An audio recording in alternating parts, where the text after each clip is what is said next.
Gracias, señora presidenta. Señorías, señor consejero, antes de Semana Santa, cuando le preguntaba sobre el impuesto de transmisiones patrimoniales, sobre el alquiler, no era sobre eso, pero hablé también de eso, sobre las ayudas al alquiler del año 2015, le comenté que después de Semana Santa, es decir, ahora en este pleno, le iba a preguntar por su política de vivienda en relación con el fomento del alquiler. Y le dije que se fuera preparando el argumentario porque seguramente iba a tener que defender lo indefendible. Concretamente, lo que supongo que intentará defender pues son las medidas que han aplicado hasta ahora para, no sé si para fomentar el alquiler o para dar la apariencia de estar fomentando el alquiler.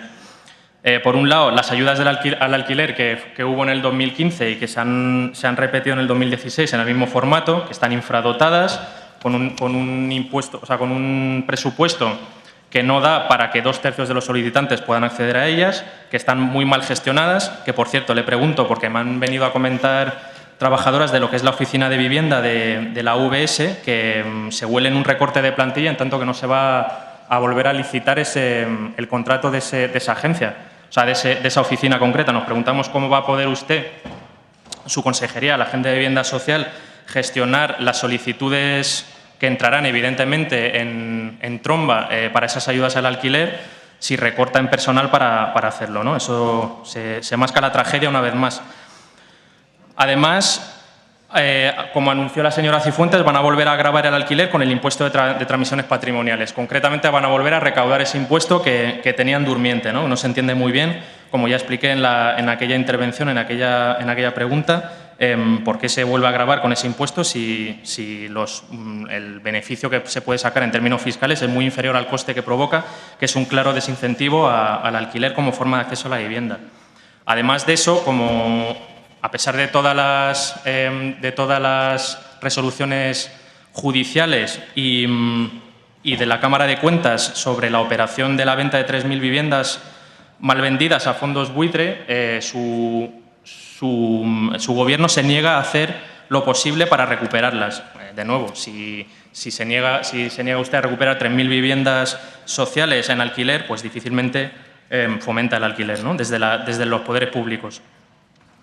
También se niegan a reasignar recursos entre partidas presupuestarias para poder construir y rehabilitar más vivienda social. Antes, a instancias de la pregunta del señor Biondia, ha comentado usted un montón de cifras sobre la vivienda que se está poniendo a disposición para el alquiler, vivienda social. Le decimos lo mismo de siempre, es vivienda insuficiente y además, de nuevo, repitiendo lo que dijo el señor Biondi, no nos venda usted como un logro de su Gobierno el estar entregando llaves de pisos que construyó el anterior, que hizo construir la anterior Administración autonómica.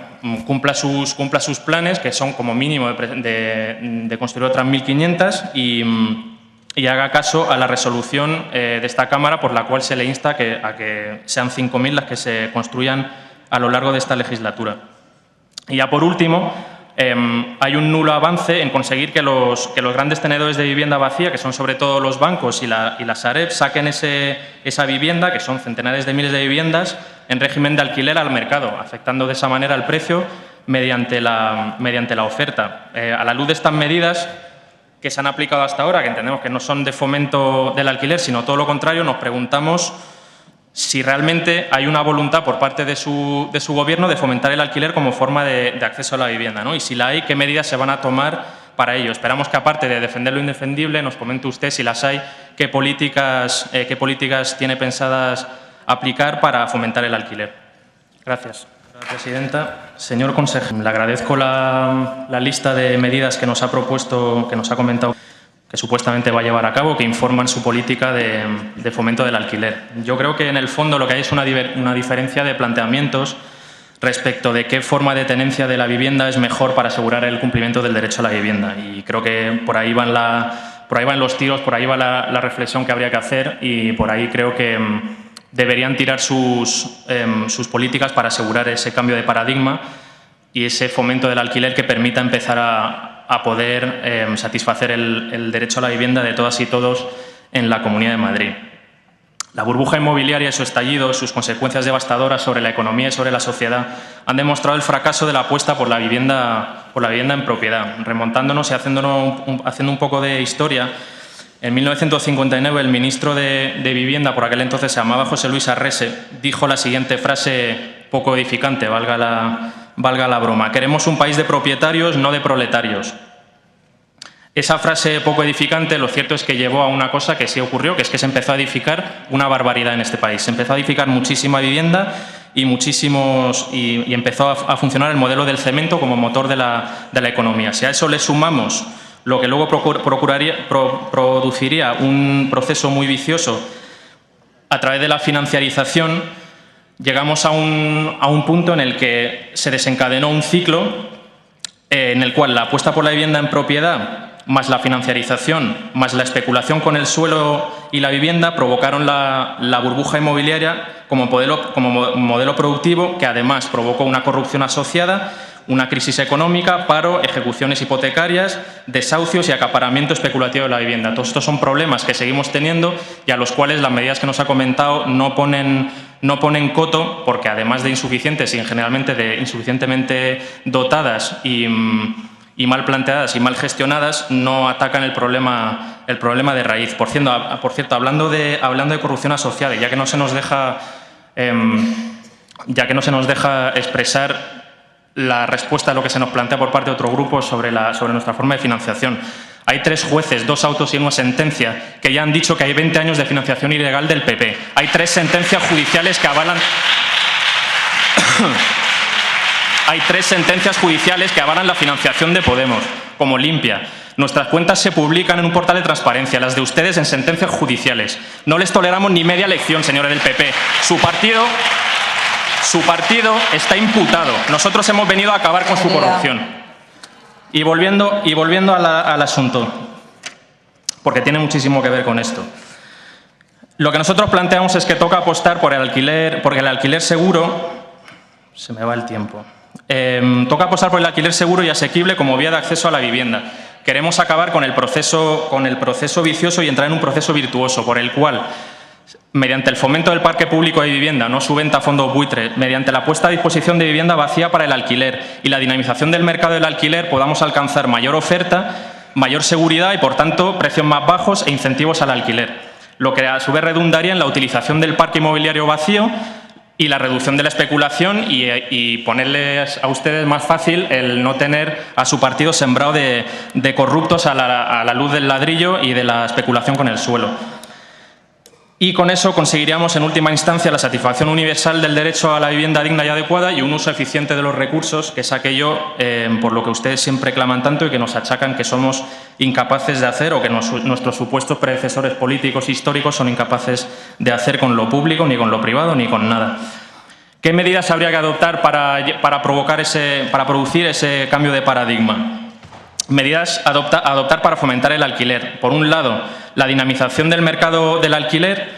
Por la parte de la demanda, incentivos fiscales, exención del impuesto de transmisiones patrimoniales sobre vivienda, aumento de la deducción del IRPF por alquiler de vivienda habitual y más y mejores ayudas al alquiler. Las dos cosas. No vale con incrementarlas un poquito además, de nuevo dejando a 2/3 de los solicitantes sin ayuda, sino que hay que gestionarlas mejor para que no pase que al año siguiente de pedirlas y de concederlas es cuando se empiezan a cobrar. Porque entonces una persona joven con problemas para acceder a la vivienda no va a poder decirle al casero: ya te pagaré el alquiler dentro de un año, cuando al señor Royan le dé por facilitarme el dinero que me debe y que ha aprobado para la ayuda al alquiler. Para aumentar la oferta, desincentivos fiscales a la especulación con vivienda vacía. Esto es muy sencillo, un impuesto sobre vivienda vacía. Lo ha hecho el País Vasco y ha tenido muy buenos resultados. Es necesario meter mano, pero además, por la parte de la dinamización del mercado en cuanto a la oferta, facilitar la salida al mercado de la vivienda vacía en manos de grandes tenedores. Nos ha dicho usted que se ha puesto manos a la obra, pues póngase manos a la obra de verdad. Hay centenares de miles de viviendas acaparadas en esta comunidad autónoma que tienen que salir al mercado ya, porque ahora mismo el uso que se está haciendo de esa propiedad es antisocial y porque es necesario que esa vivienda salga al mercado para mejorarlo, para dinamizarlo y para permitir que se pueda usar para lo que está la vivienda, que no es para especular, sino para asegurar un derecho fundamental. Y además, tanto desde el punto de vista de la demanda como de la oferta, con mayor seguridad, es decir, con mejores normas y con intermediación pública a través de una agencia pública del alquiler bien dotada y que funcione como un buen intermediario entre los agentes que demandan y los agentes que ofrecen vivienda, ayudaría un montón a dinamizar el mercado. Eso en cuanto a la dinamización del mercado por la parte privada, en lo que afecta al sector privado de la vivienda. En lo que afecta al sector público, pues las medidas que siempre hemos defendido, promoción y rehabilitación del parque público de vivienda social para quienes no pueden acceder a la misma en condiciones de mercado. Y eso supone recuperar la vivienda social mal vendida a fondos buitre, que, de nuevo, le están diciendo los tribunales, aparte de decirles que se financian ustedes ilegalmente, les están diciendo que se debería poder recuperar esa vivienda en tanto que se vendió de forma contraria a los intereses generales de la Comunidad de Madrid y de la ley directamente en muchos casos. Se tendría que valorar eliminar la opción a compra. La opción a compra sobre el alquiler de vivienda pública es resultado directo y herencia de ese planteamiento de queremos un país de propietarios y no de proletarios. Me van a perdonar la gracia. No es una gracia, bueno, el principio directamente. Yo aspiro a una sociedad sin clases, pero además, por lo pronto, lo que aspiro no es a ser propietario, sino a poder cumplir mi derecho a la vivienda, hacer cumplir mi derecho a la vivienda y satisfacerlo. Creo que la mayoría de la gente, al margen de la clase social a la que pertenezca, cree que es mejor poder satisfacer su derecho a la vivienda que ser propietario. Y en ese sentido, el poder plantear que se pueda tener la vivienda en alquiler, la vivienda pública en alquiler, sin la opción a compra, facilita un cambio de paradigma por el cual se pueda incluso llegar a plantear la tenencia vitalicia de esa vivienda en alquiler, como ocurre en muchos países de nuestro entorno y que facilita otra forma de tenencia de la vivienda que no pase necesariamente por la propiedad y con todos los efectos negativos que eso tiene sobre el mercado, sobre el modelo productivo y sobre el propio cumplimiento del derecho a la vivienda. ¿Qué conseguimos fomentando el alquiler? Pues es lo que planteaba al principio de esta intervención y es lo que nosotros le planteamos que tiene que hacer mediante medidas mucho más ambiciosas. Es un cambio de paradigma. Tenemos que hacer que la vivienda pase de ser el objeto de un modelo productivo fallido y encima corrupto a ser el objeto de un derecho fundamental, que es lo que es por obra del artículo 47 de la Constitución española y del artículo 25 de la Declaración Universal de Derechos Humanos. Con este cambio de paradigma evolucionaríamos como economía y como sociedad para acercarnos a los países más avanzados de nuestro entorno. Con estas medidas evitaríamos que este país y esta comunidad autónoma concretamente solo tenga poco menos que un 30% de su parque de vivienda en alquiler, para que sea cada vez más y en algún momento incluso lleguemos a tener una mayoría de tenencia de la vivienda por la vía del alquiler. Conseguiríamos que la Comunidad de Madrid deje de ser un cementerio de hormigón especulativo y corrupto, que esté lleno de viviendas tapiadas, conseguiríamos que nuestra economía dejase de estar embargada, conseguiríamos evitar que haya vidas hipotecadas y conseguiríamos evitar que siga habiendo centenares de miles de personas sin derecho a techo. Muchas gracias.